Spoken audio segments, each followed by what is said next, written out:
Hey everyone, Scott here to discuss Good Night and Good Luck, starring David Strathairn, George Clooney, Robert Downey Jr., Patricia Clarkson, Tate Donovan, Frank Langella, and Jeff Daniels, directed by, as all of the movies are, George Clooney. Now, I didn't see this in theaters, but I did eventually catch it when it was new on video. And what do I think of it? Well, it's going to be this. Well, not the same, but it's going to be something. It might be the same as I think of it now. Let's get into the movie. Let's find out what it is. The movie opens in black and white, which is the whole movie, as this movie is set in the 1950s. And we start off with a party celebrating Edward R. Murrow, played by David Strathairn, as Sig Mickelson, played by Jeff Daniels, introduces Edward on the stage, or Ed, as I'm going to call him for the rest of the show. And Ed gives a speech as he's retiring from being a TV host for reasons I'll get into. And people seem uncomfortable by his speech.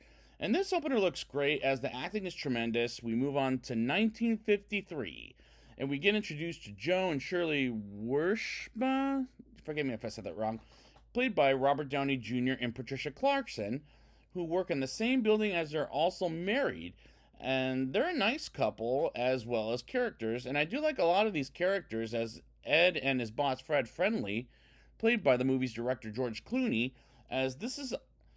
I'm going to show my hand a little early, despite I haven't seen The Boys in the Boat yet. This might be the best directorial debut work from Mr. George Clooney so far, as there might not be another movie topping it, as I remember some of the other ones, but I don't remember how I felt about him at best. Edward, Fred, and Sig talk about going to war with someone by running a story, while Fred has a word with Colonel Jenkins and Colonel Anderson as they work at CBS News, where Ed tells stories about the news going on in the world, and the shots in black and white are great to look at. Ed tells the news and gives his ending goodbye, which is the title of this movie, Good Night and Good Luck. And I enjoy the way this movie tells the story of newsmen from the 1950s, as that was a good choice in this movie. Ed tells the news and gets an interview from Liberis, aka Lee, and it goes pleasantly well. And after the show, he gets a visit from Don Hollenbeck, and they chat, as this movie has a lot of talky scenes, and I have fun with that. Sometimes I don't mind it. Joe talks with Don Surin about Ed as a communist since the 1930s, and Surin goes too far with Joe, and he walks away, and Ed visits with William Paley, played by Frank Langella, about as they have a unpleasant conversation with each other, and Fred tells a story of Senator McCarthy and his words, and one guy excuses himself from the story as Ed wants to tell the story, as they get every single word he says. And I like the talky scenes as well as movies, as they're a lot of fun in some movies more than others. Ed is about to go on live TV as he's nervous about telling the truth about Senator McCarthy, and he tells a story and shows some footage from the senator and says his signature goodbye, and they don't get a call because the phones weren't on until they turn on the phones. And this was an intense news reading from Ed himself, and the performances are great in the movie, and David Strathairn pulled off the great newsman quite well. They celebrate with scotch and hear about what they said versus what Senator McCarthy said in the newspaper.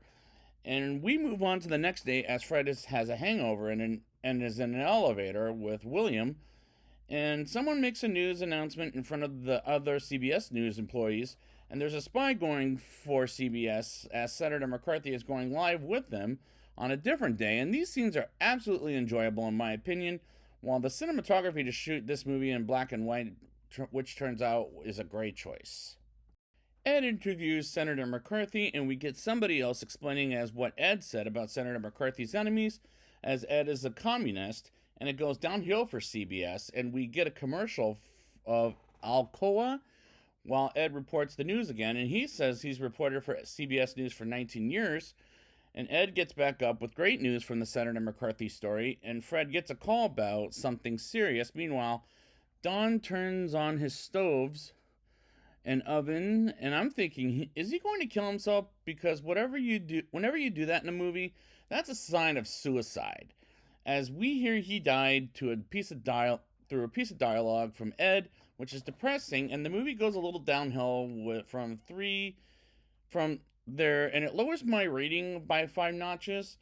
Sig sees Joe and Shirley are about being married to each other, and one has to leave due to budget cuts, and Joe decides to take the layoff while William talks with Fred and Ed as Ed gets also laid off, and we get the uncomfortable speech again as it ends with Ed's signature goodbye line. And this movie ends as the climax was sad, but at the same time, well done by director George Clooney. Now it's time for my rating. I'll give this movie a 8.1 out of 10. The acting is tremendous, as I really do like these characters, and the performances are well done, as the shots in black and white are great to look at, and I do like the way it tells the story of newsmen from the 1950s, as it is well done. The movie is well made, as this may be the best directorial debut from Mr. George Clooney, despite I haven't seen The Boys in the Boat yet. And I remember how some of the other ones go, as I've seen them before this show, and this movie is a lot of fun with all the talkie scenes, and that's what this movie is all about, is the talkie scenes. I enjoyed myself watching the film, as this is a great movie to watch for history lessons about the CBS News as well as the government issues. And I'm giving this movie a solid recommendation, as it's a really good film. So I'd like to thank you guys for joining me, and next time I will be back with Leatherheads. And until then, good night.